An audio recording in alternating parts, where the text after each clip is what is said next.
Hi, and welcome to my video review of this Tunenge S5 Everyday Carry or EDC flashlight. It comes with an included 14400 lithium ion rechargeable cell. You recharge it either through the USB-C port on the back or by taking the back off and charging the battery in your own charger if you have it. But it's also what we call a dual fuel light, which means that you can not only use that 14400 that it comes with, but you can also take that out and put a AA battery in. They're the same size. Now, most lights that take one won't work with the other. A 14400 is more powerful than a AA, so either the light, if it's used to a AA, will burn out with a 14400, or if it's used to a 14400, the AA won't provide enough voltage. These work with both. And the reason why that's really nice is that, yes, sometimes you might find yourself in a place where this runs out of battery and you've got a bunch of AA's in your pocket, but more often than not, the reason you use that, or want that, is so you can use these. AA lithium primaries. The reason you want to use these, well, there's a couple reasons. First, they have a storage life of a quarter century. So if you put that in the flashlight, you will lose the flashlight before that battery ever goes away. So those things are the kind of things you put in a flashlight. If you want to take one of these, they're only $20. Put it in your glove box in your car, so it'll always be ready for you. Put it in a survival kit, put it in a go bag, put it in a suitcase. You get one of these for $20, you put a lithium primary in it, it will be good for 25 years. That's pretty amazing. And not only that, but those lithium primaries work in just about any temperature. Even if it gets really hot, they work fine. If it gets really cold, they work fine. They work much better through a much better temperature range than these lithium ions. These are great for room temperature. These are great for the kind of temperature that above freezing more or less to not super hot.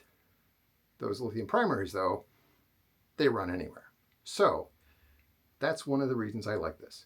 It's a hybrid, a dual fuel. You can put different batteries in it to suit your needs. So for me, I'm going to take this, I'm going to put that lithium primary in it, I'm going to put this in my car because I want to have a flashlight there when I can use it. For you, the flashlight by itself is quite nice. I'm going to show you beam shots in a minute. But the fact that you can use the lithium primaries in it is one of the reasons why things that normally bother me about lights don't bother me about this. First, see that little magnet icon? I don't like extra icons on my flashlights. I wish it was a sticker, except in this. 20 years from now, I'm going to forget that's a magnet. It's not so bad that you have a reminder. And this. How do I unlock the light? I would normally remember. You press it for 2 seconds to lock it. You press it for 2 seconds to unlock it. Easy to remember. 10, 20 years from now, I might forget. It's right there. So this light, of all the lights I'm going to show you a couple other lights, is perfect for using those lithium primaries because this is perfect for just sticking in a glove box, in a go box, an emergency kit, in a suitcase, because you won't forget how to use it. Now, before we talk about the others, I'm going to talk a little bit more about this light, the things I like and that I don't like. I like the fact that unlike the others I'm going to show you, this is a button up by the emitter. It is not a tactical button in the back. The reason for that is I've got a lot of lights, as you might notice. A lot of them are tactical switches on the back. I like that in a big flashlight. In a small flashlight like this, I like a front switch because I tend to hold the flashlight in my hand like this. My thumb is right there. I don't tend to hold it like this. So I like that. Also, because it's got a front switch, I've got a magnetic back. If I put this in my car and I need to see something, I can stick it to the hood and get some light. I'm not going to do that with the other two I'm going to show you. So, front switch, I like it. It's an electronic switch, sure. Tells you how to unlock it and lock it, but also there's this nice little double white line here that tells you when you got the lid on, the back on tight. If you unscrew it a little bit, battery loses connection. It's not going to drain. Now, things I don't like about this light, very few. First, see those double lines on the back? They don't quite line up unless you really force the back on. I wish there was a little bit wider line there because honestly, it's bothering me that I can't quite get them lined up. And this is on super tight. If that bottom light was a little wider and be like, oh, it's in the same zone, I'd be fine. The other thing is, I like the clip. I'm going to show you the clip in the other lights. This one lets you clip either into your pocket, works great, or onto like your hat, brim your hat with this, if you want to use it as a headlamp. The one thing is this top part that goes under your hat is a little tight for my preference. It'll go onto the brim, but wow, it really sticks on there. So I wish this was a little bit looser. Other than that though, for $20, I've got nothing to complain about this. I'm going to show you the outside shots. You're going to see color rendition's good, light is good. It's a really good light for $20. For 10% more, got this Acebeam Pokelit. Now, Acebeam is a very well-known manufacturer. And the one thing I will say about Acebeam is they make a quality product, but in this case, I don't like it as much as I like the Tunenge. Here's why. First, this tactical switch is hard to click. It's not an easy switch. It's a pain. And if you want to go between low, medium, and high, this only supports low, medium, and high. The Tunenge has low, medium, high, turbo, and strobe. This has low, medium, high, but you have to click, click, click, click. It's tedious. It's not an easy switch to click. I would expect this to be a little easier, but it's not. So 10% more, harder to use. But that clip is wonderful. Kind of wish the Tunenge had this clip because this clip is perfect. But for 10% more, harder to use, no magnet. It's also a dual fuel, but if I'm going to put that in my glove box, I want something, I want the Tunenge, I want the magnet. And then we finally have this Manker E05 too. It's beautiful, right? It's also got an M button. And it's got a high color rendering emitter, which means when you turn this thing on, colors are beautiful. But 60% more cost, it's $32, and this thing scratches just when you look at it. It's beautiful until you actually use it. Then it's not beautiful for long. It's already got scratches on it. I had it in a pocket with pretty much nothing else. I think AirPods and I guess pocket lint, and it's got a little scratches on it. So it's, yeah, this won't last. Also, this tail button is also a bit of a pain to press. It's annoying. And again, I've got a lot of tactical lights. I don't mind a good tail switch. These are not great tail switches. And for $32, I expect a better switch than this. Yeah, I could put a tritium in there if I want, have it glow in the dark. Nice, but I'm not going to do that in a $32 light. And the clip is pretty good, but you can't use it on the brim of your hat. So you're kind of stuck holding it like this because you got to use the tail switch here. And if you put it on your hat, it's just going to shine your face. I don't know. For $32, doesn't do a lot for me. So we have ourselves 3 lights. And they're all almost exactly the same size. Manker weighs the most. Tunenge, surprisingly, weighs the least. But they all don't weigh very much. So let's go take a look at its outside shots, and then I'm going to come back to talk a bit about that. And then we're going to move towards a couple indoor shots. Just one shot showing the flashlights behind me, and then we'll close up the discussion. So I'll see you outside. We're going to show the Tunenge on low. This is low. This is it on a cardboard box that was a scratching box for my cats. I brought it out to show some color rendition. It's got browns and blues and reds and oranges and greens. It's actually pretty decent. Arguably better than the Acebeam. Not quite as good as the Manker. Again, that Manker's got a high CRA LED, so you'd expect that. But really pretty decent. And this is it on low. And on low is actually pretty bright. So it's got a very nice low beam, as you can see, compared to other lights. It is much more usable even on low than the others. Let's move it up to medium. This is a medium. Again, the color is fine. It's good. And a really usable medium light. Certainly one you could use as your typical brightness level. Moving up to high. Same color. Quite usable out even to a distance, and unlike the others, this has a turbo, which makes it even brighter, and you can see it really lights up as far as you're likely to need in any sense with an EDC light. Let's look up at the trees. You can see them way up there.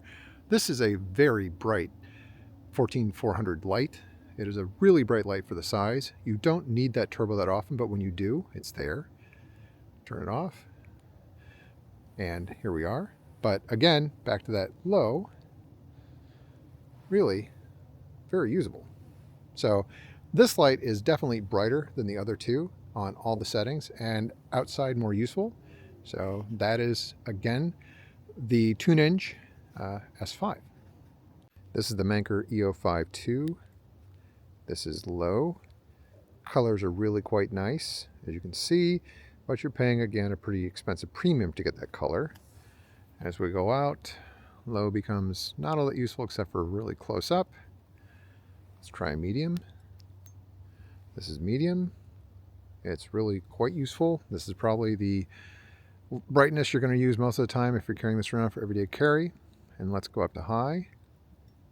This is high. It's not significantly brighter, although the light does heat up more in my hands. Again, you can see color stays good on the high. And so that gives you a pretty good idea. It is pretty useful also for everyday carry. It gets nice and bright. But again, this is actually about 60% more expensive than the Tunenge. So you get a little bit better color, but you're paying a lot more for it. Okay, this is the Acebeam Pokelit on low. It's maybe a little bit less bright in real life than it looks on the video, but not by much. This is the cardboard scratching box that has a little bit of colorful items on it. It's blue and red and green and brown and orange fish. See how it looks there. And as we pan out, the low becomes not all that useful. Let's move to medium. This is a medium. It's actually pretty useful. This is medium down at my feet. It's actually pretty bright, very useful. Further out, quite nice. And high, it's a nice bright light. It's a decent color rendition, as you can see there. Not too bad. And this is a very useful light for everyday use. You're not going to need anything much brighter usually. So this is the Acebeam Pokelit. Okay, so that's how they look outside. And to my eye, the Tunenge is, well, definitely the brightest. When you put the turbo on, it's a much brighter light than any of the others. And the reason why I think that's important is if you're carrying this light around, I accidentally picked up the Acebeam.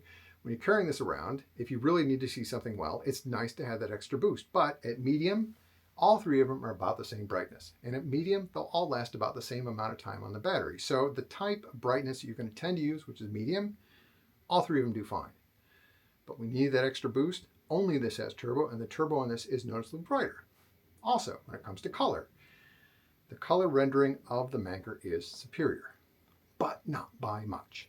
And especially as an everyday carry light, where you want to just be able to light things up around you and want to see them okay, and you're not taking photographs usually with it as your primary source of lighting, both this and the Acebeam do a pretty good job of showing colors, and I think this does a better job. The Acebeam says it's 90 CRI, or color rendering index, or better. By the way, the sun is 100 CRI. That's like perfect color rendering. So 90 is pretty good. The Acebeam is pretty good. I don't know what emitter this has, and they don't tell you what the color rendering index of it is, and I haven't gotten an answer back from them yet. But to me, it looks better. To me, this comes between the Acebeam and the Manker. Actually, the only real difference between this and the Manker, and really the Acebeam and the Manker, is that both of these, this and the Acebeam, are a little bit higher temperature light, a little bit whiter light. The Manker is a little warmer, a little lower temperature, and that's going to make the colors look a little bit more, I don't know, pleasing anyway. So good color rendering on this, really on all of them. Exceptional brightness on this. 5 modes on this: low, medium, high, turbo, strobe. 4 on the Manker: low, medium, high, strobe. 3 on the Acebeam: low, medium, high. So this has more modes, easier to get to any of them. I like the button on the front. The clip is not the best, but it's functional and lets you put it on the rim of a hat and in your pocket. Magnetic back, nice emitter. So let's take one last look at the colors by looking at these flashlights, and then we'll close up the discussion. Thank you. I want to do a quick comparison of indoor color temperatures on something I think we all know and love, which is flashlights. This is the Manker E05 2. This is the high CRI emitter, running around, I think, 5,000 K. Everything looks nice and beautiful, at least to my eye. Hopefully it shows up that way on the video. Next, we're going to take out the Tunenge. And it's a little whiter because it's a higher temperature light, but even on that, you can see color rendering is pretty decent. I can see every different color, looks pretty good to me. And then finally, we're going to go with the Acebeam Pokelit, which is the last one in my pocket. And that would be this. And again, we can see it looks about the same, although in this case, I would argue that everything is a little bit, not quite. The colors are maybe not as good to my eye, but generally pretty good. So all in all 3 of these lights have a similar color rendering, although the Manker, of course, is the best of them all. But they're all pretty decent. None of them are bad. So there you have it. You get this light. It's going to cost you about $20. It's the cheapest dual fuel light that I own of this form factor, which is basically the size. You see they're all about the same size in this form factor. The cheapest one has the most modes, is the brightest, has the most reminders in case you actually do put a lithium primer in it and stick it in a glove box or a suitcase or a go bag for a decade. And like I said, it's cheapest, it does everything well. So yes, Tunenge did give me this light for free for review. But the reason they gave it to me is I've got 6 other of their lights. I love them all, including this little keychain light. That's the one I keep in my pocket all the time. I think it's wonderful. So I wrote to them talking about how much I like their lights. They said, do you want to review one? I said, yes, but I pretty much have them all. They said, do you have the S5? I said, no, so they sent me this. But I'm reviewing it well because I think it's a great light, because I've shown you comparisons against the other 2 that I think are good contenders for dual fuel, everyday carry, 14400 lights. I think it comes out on top. You can disagree, but you've seen the evidence, you've seen the lights. So I think for the price, for $20 versus $22 versus $32, this is your best bet. Thank you.